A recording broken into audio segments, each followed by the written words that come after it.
10월 20일 월요일. 한 조각 토스트의 기적. 이삭 토스트라는 간판은 이제 우리 일상에서 낯설지 않습니다. 전국 800여 매장, 해외까지 뻗어나간 이 브랜드가 사실은 단 한 사람의 작은 선택에서 시작되었다는 사실을 아십니까? 이삭 토스트 김하경 대표는 남편의 건강 악화로 생계를 책임져야 했습니다. 학원 강사로 일했지만 수입은 부족했습니다. 그러던 어느 날 봉사활동을 마치고 먹었던 토스트 한 조각이 그의 인생을 바꾸었습니다. 토스트 장사를 시작해보자는 마음이 생긴 것입니다. 1995년 청주의 3평 남짓한 작은 가게. 새벽부터 밤늦게까지 성실히 일하던 김 대표는 단순한 재료로 토스트를 만들었지만 한 여학생의 말이 전환점이 되었습니다. 여기에 소스를 바르면 훨씬 맛있겠네요. 가족들과 수없이 연구한 끝에 특별한 소스가 탄생했고 이는 이삭 토스트의 상징이 되었습니다. 그는 여전히 겸손합니다. 내가 이 땅에 살아있음으로 인해 한 사람이라도 행복하다면 그것이 성공이다.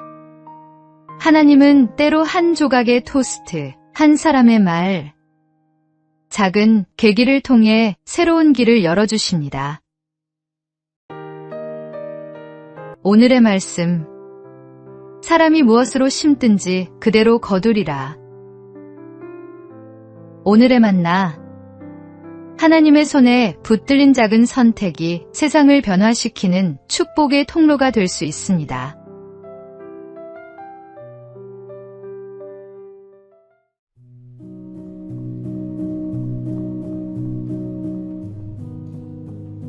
(10월 21일) 화요일. 분노의 대가. 한 직원이 상사의 지적을 받게 되었는데 그날따라 피곤과 스트레스가 겹쳐 있었습니다. 처음에는 그냥 넘기려 했지만 마음속 억눌린 감정이 터져나왔습니다. 결국 그는 회의 자리에서 목소리를 높이며 상사와 심하게 다투었고 감정을 이기지 못해 사직서를 던져버렸습니다. 순간은 통쾌했을지 모릅니다. 하지만 그 결정은 돌이킬 수 없는 결과를 남겼습니다. 안정된 직장을 잃은 그는 곧 경제적 어려움에 부딪혔고 가정에도 불화가 생겼습니다. 무엇보다 시간이 지나 돌아보니 상사와의 문제는 차분히 대화로 풀 수 있었던 사소한 일이었습니다. 한순간의 분노가 인생의 중요한 기회를 잃게 만든 것입니다. 비슷한 일은 가정에서도 일어납니다. 부부 사이에 작은 의견 차이가 있을 때 서로 한 발 물러서면 충분히 해결될 문제들이 있습니다. 그러나 화가 난 상태에서 내뱉는 말 한마디는 상대의 마음에 깊은 상처를 남깁니다. 분노는 우리의 판단을 흐리게 하고 결국 어리석은 결정을 내리게 만듭니다. 그러므로 화가 치밀어 오를 때는 잠시 멈추어 마음을 가라앉히고 깊은 호흡과 함께 주님께 지혜를 구해야 합니다. 오늘의 말씀. 노하기를 속히 하는 자는 어리석은 일을 행하고 악한 계교를 꾀하는 자는 미움을 받느니라. 오늘의 만나. 순간의 감정을 다스리는 지혜가 인생의 많은 문제를 해결하는 열쇠입니다.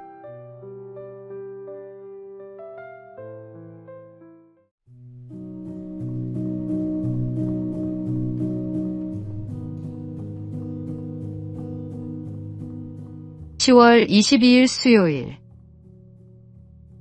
쥐의 마음. 어느 날 한 쥐가 있었습니다. 그는 고양이에 대한 두려움 때문에 늘 고통받고 있었습니다. 이를 불쌍히 여긴 마법사가 그 쥐를 고양이로 변하게 해주었습니다. 그러나 고양이가 되자 이번에는 개를 두려워했습니다. 마법사는 다시 그를 개로 바꾸어 주었습니다. 하지만 개가 되자 호랑이를 무서워했고 호랑이가 되자 다시 사냥꾼을 두려워했습니다. 결국 마법사는 이렇게 말했습니다. 다시 쥐가 되어라. 내가 아무리 다른 모습으로 변한다 해도 가슴은 여전히 쥐의 가슴이니 어쩔 수 없구나. 사람들의 삶도 이와 같습니다. 아무리 환경이 변하고 조건이 나아져도 마음에 두려움이 있으면 결코 자유로울 수 없습니다. 심리학자들은 인간이 가지는 두려움의 92%는 사실 근거 없는 불안이라고 말합니다. 그러나 믿음 안에 선 사람은 그 불안에 휘둘리지 않습니다. 주님은 우리 마음에서 두려움을 몰아내시고 세상 어떤 상황에서도 흔들리지 않는 담대함, 대신 평안을 주십니다. 그것은 오직 하나님과의 교제 속에서만 얻을 수 있는 선물입니다. 오늘의 말씀. 주 안에서 항상 기뻐하라. 내가 다시 말하노니 기뻐하라. 오늘의 만나. 환경을 바꾸려 애쓰기보다 먼저 마음을 하나님께 맡기는 것이 진정한 평안의 시작입니다.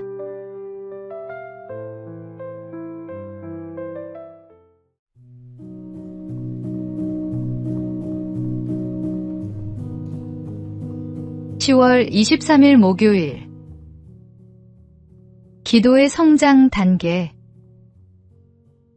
기도에도 성숙의 단계가 있습니다. 1단계. 아기의 기도는 가장 초보적인 단계입니다.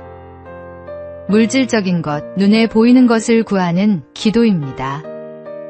아기가 울기만 해도 부모가 다 알아서 채워주듯 막 신앙생활을 시작한 성도는 단순히 필요를 구하고 응답받는 경험을 하게 됩니다. 2단계. 청소년의 기도는 응성만으로는 통하지 않습니다.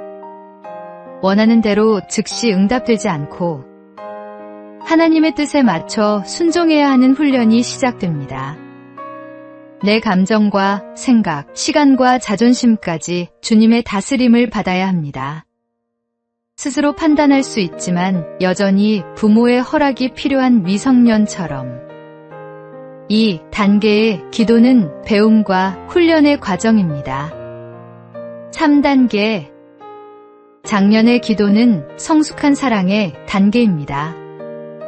영혼이 주님과 깊이 연합되어 예수님을 신랑으로, 나는 그분의 신부로서 교제하는 기도입니다. 더 이상 말이 많지 않아도 그분 안에 머무르는 것만으로 충분합니다. 이 단계의 기도는 은밀하고 깊은 친밀함이 특징입니다. 기도의 성숙은 하루아침에 오지 않습니다. 그러나 주님과 동행하는 삶 속에서 점점 더 깊어져 갑니다. 오늘의 말씀. 쉬지 말고 기도하라. 오늘의 만나. 끊임없이 주님 앞에 나아갈 때 기도의 깊이와 친밀함이 더해지는 은혜를 경험하게 됩니다.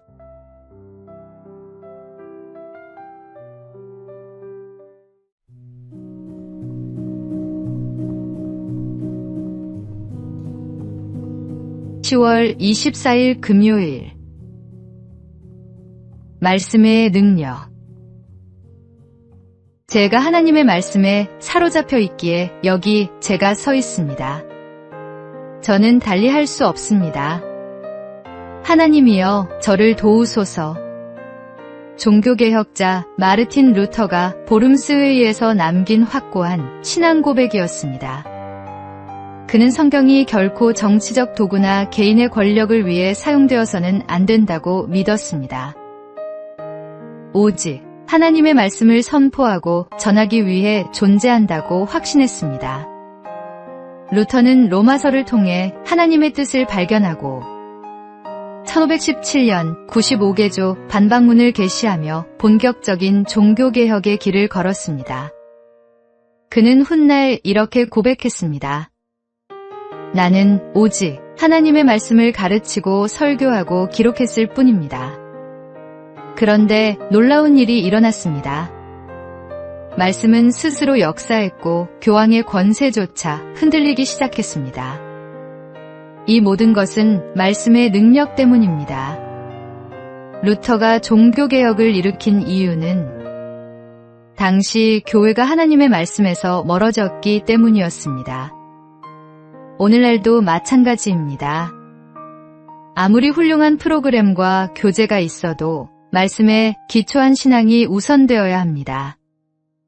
말씀은 살아있고 능력이 있어 우리의 삶과 세상을 변화시키는 힘입니다.